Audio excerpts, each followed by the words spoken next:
Hi, we're here at the top of the morning with Stephen Post from the BTB Feng Shui Master's Program. How are you, Stephen? Wonderful. Delighted to be here. So, Stephen, how did you get involved in all this? What's your background?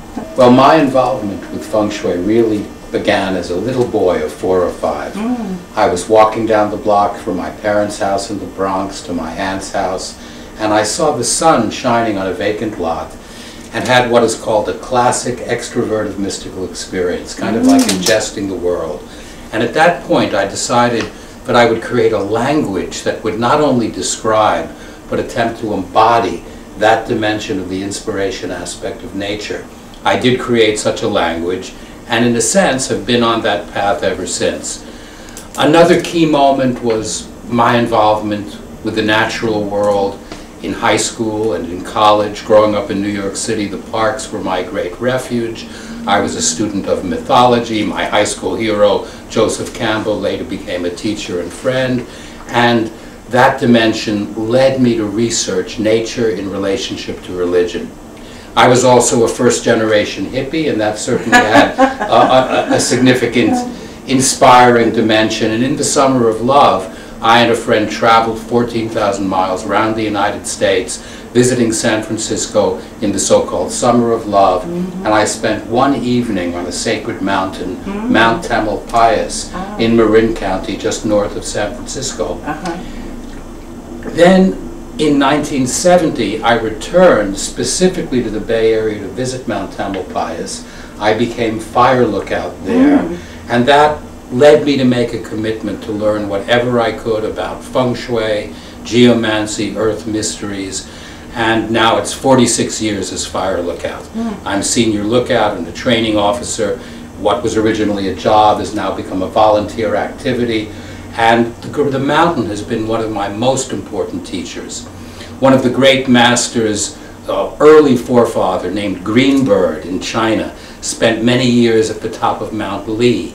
And by seeing where the clouds would gather, where they wouldn't, where animals would go, where it was arid, where lush, created some of the first language of the forms of the earth we still have. And so my experience has been parallel. I began doing scholarly work in Feng Shui, began teaching some courses, and heard that a master, His Holiness Professor Lin Yun, was giving a class. I attended that class, the only non-Chinese speaker in the class. When we bowed to each other, I knew I'd found an important master, and I had the opportunity of being with him for about 35 years or longer, and it was Professor Lin Yun who asked me to found the BTB Feng Shui Masters Professional Program in Feng Shui. So what year was that was founded? 1995. I and 2 colleagues founded that program. We actually started here in New York, our partner being the New York Open Center. The program existed at many levels on both coasts for many years. And now we are fortunate to be part of the New York Open Center School of Holistic and Professional Learning. And in its 20th year, our program has been approved by New York State as part of the New York Open Center's School of Holistic and Professional Learning, which is the New York State Licensed Career School. And this is really in the direction of a first toward mainstreaming Feng Shui. Right. And how long is this program? This program has a duration of 3 years, and I actually selected that based on traditional pedagogy in China, where it was said to take 3 years to evaluate the qi of the earth and 10 years to find the optimal site, the so-called dragon's lair. So we are the longest duration formal training that gives people a legitimate foundation to practice in an area which is ongoing for a lifetime. And where do your students come from? Well, they come from all over the world, Really? Principally from the New York area learning here, but we have students from Europe, from Asia, from the East Coast, the West Coast, quite a broad student body. We've had students from South America, students from Russia, students from all over Europe, and a remarkable broad variety of students. And as far as the students, how would this benefit students? Do they become Feng Shui practitioners and consultants? Do they just do it for their own improvement and benefit? Both of those are the case. Really? Some students join our program from the standpoint of self-development, personal growth. Others want to become Feng Shui professionals, and quite a number are very successful as Feng Shui professionals, and many others also use what they've learned as an adjunct to a career as an interior designer, as an architect, or as an adjunct to another profession. Any last thoughts to give us? Simply that Feng Shui has been my life's passion, one way I've met the world, and I delight in developing students, assisting their growth, helping their professional development in a community that focuses on compassion and on the liberation of the world. Well, thank you for clarifying all that. I've always wondered what Feng Shui was really about until I started taking the class and started learning how involved it is. Thank you. Thank you. Thank you. Make a few comments based on some things that are being said. The seal in Gun position. Gun, as you know, represents both skillfulness and self-cultivation and knowledge. And Gun is also a mountain. You need to continue to climb that mountain. You need, as you continue to move forward in the world, to continue to evolve, to make every day an opportunity for that. From the moment you wake up in the morning, you can calm your heart or use other meditative methods. His Holiness Luntha Tenpe Nima gave a practice to do morning and evening that I do every day because I took a vow to do so.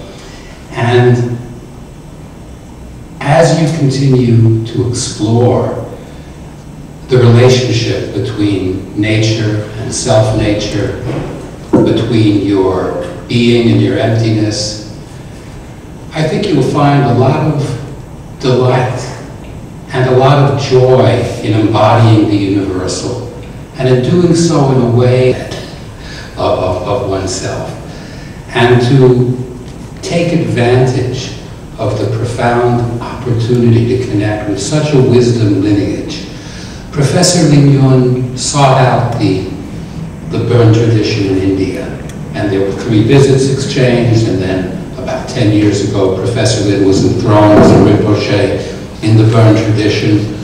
At least from my historical studies, the 2 traditions in China and Tibet separated for at least 1200 years, although one time Chungtul told me that the Tibetan Burn were looking for their Chinese brethren for, I believe you said, Chungtul, 8,000 years. And so in our lifetime, we've seen a reconnection of these 2 traditions. And you become the heir to that meeting, to that marriage, to that joining of traditions. And so it goes beyond the sense of the solid self that we normally find ourselves caught up in. I spent the last few days with my grandson, who's now 2.5 months old, and the skandhas are not operating quite yet, and yet there's a tremendous openness. So whether we are babies or old people, whether we are women or men, and in fact one of my heroes, the psychoanalytical founder, Georg Grodek, says that in each of us there's a young person, an old person, a woman and a man. To continue that process of appreciation, of evolution, and also a process that is informed by kindness, by the ability, if only for a moment, to put another before yourself, or maybe an inch ahead. Having the experience of being the heir of such deep traditions means that you must take it further. Professor Lin often would comment, there's a saying in Chinese that purple comes from blue. And a good student is purple, even more purple than the original blue of the teacher. But one time at a graduation here, he was saying this, and he was wearing a cheongsam, a Chinese robe, that was purple, and I was able to touch it and say, you can really see it was purple. But being that as it may, it's your responsibility to surpass your teachers, and also to appreciate that at a certain point, the teachings have to become the teacher. And as you go through each day, let the teachings guide you. Don't forget what you've learned. Continue to practice. Make it yours. And use it not only to help yourself, which as Barry said is extremely important, because that's the only basis by which you'll really be able to continue to offer help to others. So not only continue to help yourself, but find ways to put loving kindness, compassion, and a little bit of wisdom into the process. Stop facing your problems when they occur, not avoiding them. Because if you face a problem, then you can deal with the problem. And then you can use your wisdom and some softness to overcome hardness, to find the way forward. And so in that way, your problems become tremendous opportunities. And whatever may be discordant in your life becomes the very food that you can eat and transform until it becomes the nectar of enlightenment. So, hope you enjoy the banquet in that spirit. Welcome back. And now we're here with Rosalie Principale. And Rosalie, how did you get started in Feng Shui? What was your interest in it? Well, first, I want to thank you for having me here, and it's so good to be here. Most welcome. My background is very different than the other teachers that I'm teaching with, because I come from the business world. I was in business all of my life, and mostly on Wall Street. Wow. But even while I was on Wall Street, I always had interest in astrology, energy healing, holistic, anything that was holistic. So I was I always felt like I was standing on either side of the Grand Canyon, you know, and one foot on either side kind of thing. But somehow it all made sense to me. And then when I got laid off because my division was eliminated, I went a little bit deeper into energy healing. At some point along the way, I also studied Taoism with Montauk Chia, so I got a little bit of a taste of what Taoism was about. Interestingly enough, they had a feng shui class in their summer program, and I thought, oh, no interest. You know. But then years later, I came across the a two-day intro at the New York Open Center, and I said, wow, sounds interesting. And I went to hear, at the time the teachers were all teaching together, so it was both Stephen and Barry and Edgar, one of the original founders here. And I thought, yeah, this is it. It felt like I had finally found the big umbrella under which everything fit. And who is Edgar? Edgar is one of the 3 original founders, and when he retired, I replaced him. I see. Okay. So that's how I came into this position. But once having gotten here, I really did see how true that was, that it was that big umbrella. Now, as a student, we were told that when you practice feng shui and you set an intention, the energy is going to start to change. Don't stop the energy from changing. Let the qi flow. Like, don't block it. Don't stop the qi. So I never had any intention of teaching. I didn't know really what I was going to do, except that it called to me.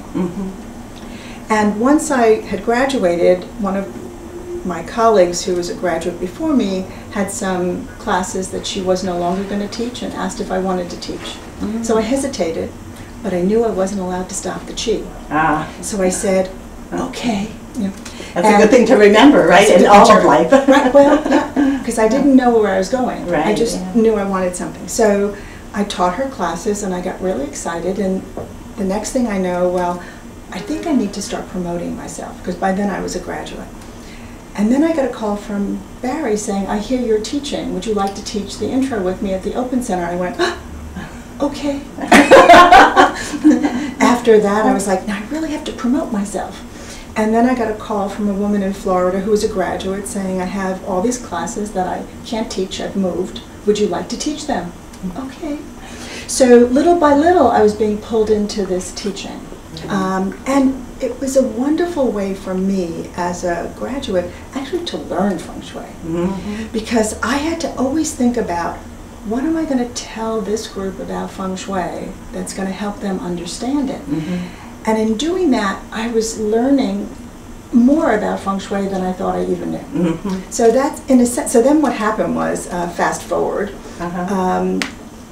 Edgar's mother had gotten sick, and he called me 2 weeks before the summer session and said, "Could you teach the summer session?"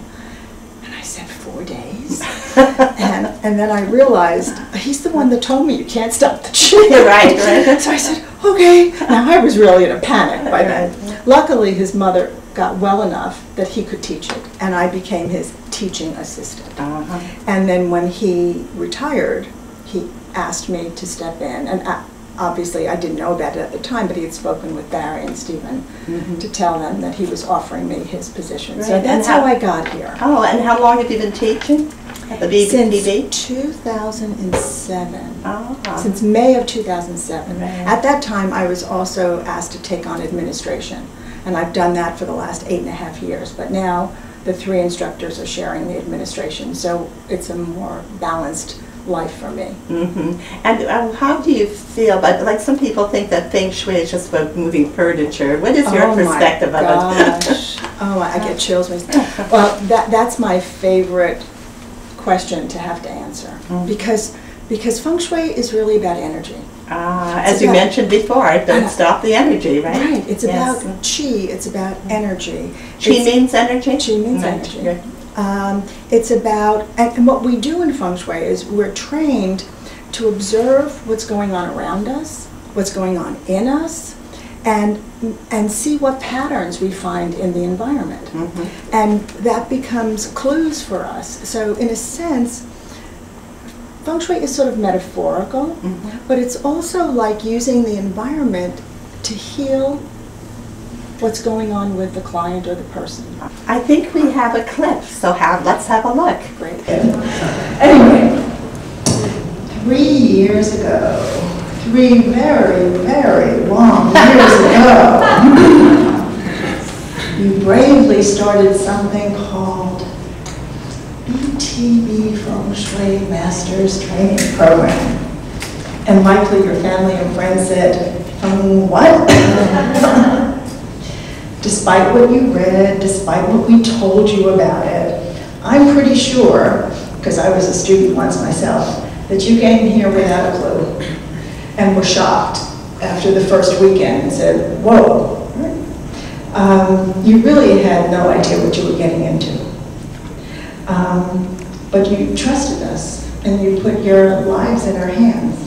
And for me personally, having been a student and now a teacher, it's really such an honor to know that you guys come to us with open hearts and will. The story that you told us, this is the first time that I truly felt profoundly connected to my ancestors from 18,000 years ago. I felt like we were sitting around a campfire, and my cousins, and I'm getting chills as I'm saying, my cousins were sitting around talking about our great uncles. I was almost in tears. It was incredible. So you're part of this family. We don't want to lose you. You know me, I'm a fire person. Once I've got you, I don't want to let you out of my sight. So please come back, and congratulations, you've been spectacular. You've been the greatest class. You've been crazy, wonderful, loving, wild, just my type, Sicilian, just like my family. Thank you so much, and congratulations. To say that it's extremely a privilege to have studied with 3 teachers like all of you, because you're so experienced and knowledgeable that it's something that you can't find. And the fact that you all 3 together is like, it's even more powerful because you have such different experiences and such like strong energy in a different way that it's really, I'm really thankful for this. And I'm happy because we have a strong tool that we can use to help others and ourselves. And also it helps raise awareness in the universe and raise the level, energetical level in the universe. So Thank you very much.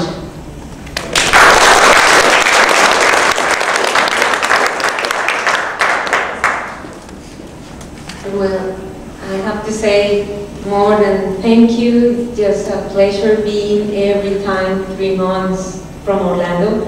It became a journey and it became a pleasure to be in a place that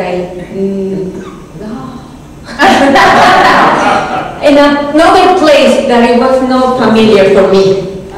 I was familiar in my country, I was familiar with my family, I felt comfortable. So I passed that door through the comfort zone, and I really appreciate Rosalie gave me that opportunity because I called 2 years before to come to the program, and I didn't have it. I believe the strong energy in place to do that. So now I understand why now, and I really appreciate Rosalie. You just told me, go. I said, where? I don't know, you just go. I was like, okay, I just go. So I was just following, go. So I really appreciate Rosalie, that pushed me to do things that I start knowing from Barry, start knowing from Steven, and from all my friends. I mean, now it has been a pleasure. Gayla also came to the program, and then more people talking about feng shui. It was like, wow, that's a huge world. So I'm now here 3 years after applying it, and I feel, whoa, I have a lot to do. So thank you. Thank you.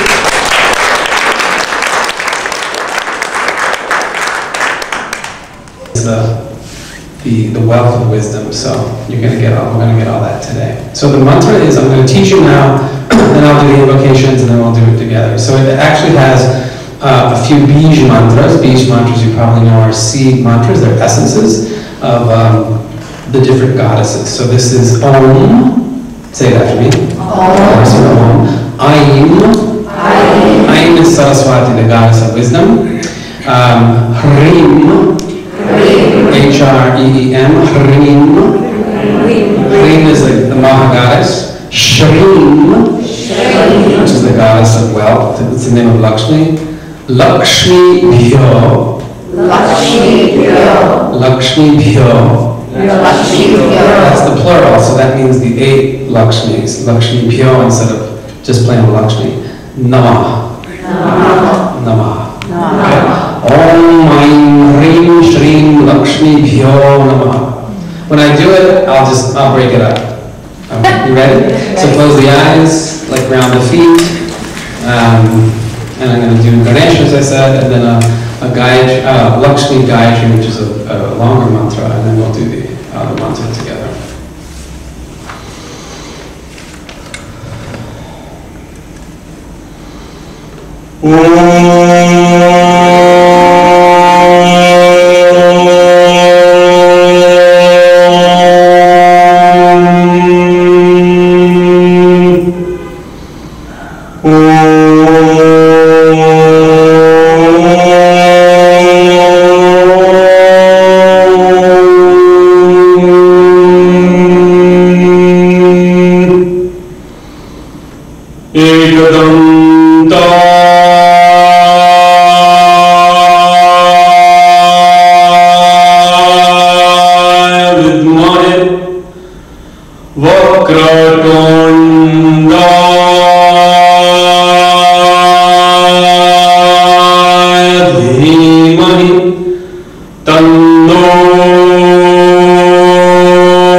Wow, that was a great clip, wasn't it?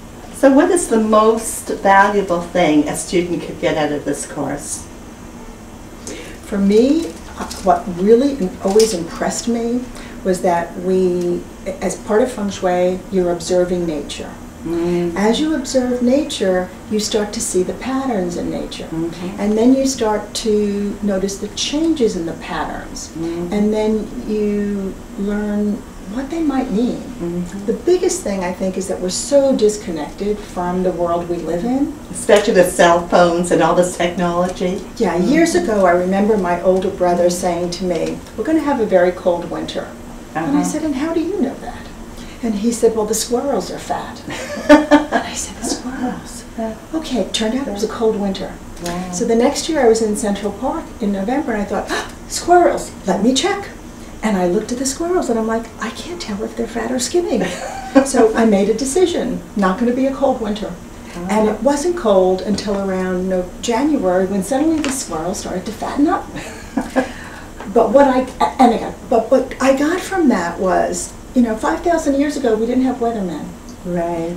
People lived in nature, and they let nature tell them what was going on. And they honored it, they recognized it. I think that's so important in a world right now where we're so disconnected from the planet. Yes. Where we treat the places that we live as if they're expendable and we could just move to Mars if this doesn't work. So, well, thank you so much, Rosalie, for clarifying that. Well, thank you for asking. These are very important, very close to my Well, there's so heart. many more questions we'd like to ask you. I like, how could say if a person was very practical, how could this help a student in a practical fashion? Well, there's a lot of ways to teach anything. You can teach it from the esoteric side, or you can teach it from the practical side. When we take students on consultations, we're basically showing them the practical uses of feng shui. Oh, that's wonderful. When we looked at their offices and determined that they're in positions that make it difficult for them to concentrate and be accurate with their work, we help them with their careers. Any last thoughts? Yeah, yes. What I would want to say is that this training and this program and feng shui in general is so important regardless of whether you practice feng shui or whether you you combine it with what you're already doing, or whether you just use it as a way to wake up to what's going on around you. So it makes you more aware, you're saying, Absolutely. of everything, more alive. You need to, most people are not present these days. As Right. walking around New York City, you can see. So it keeps the energy moving. And it keeps us awake and aware. And keeps us safe, actually. Right. Well, thank you for today. We really appreciate your explanation. Thank you. And we'll see you next time. Bye-bye. Bye.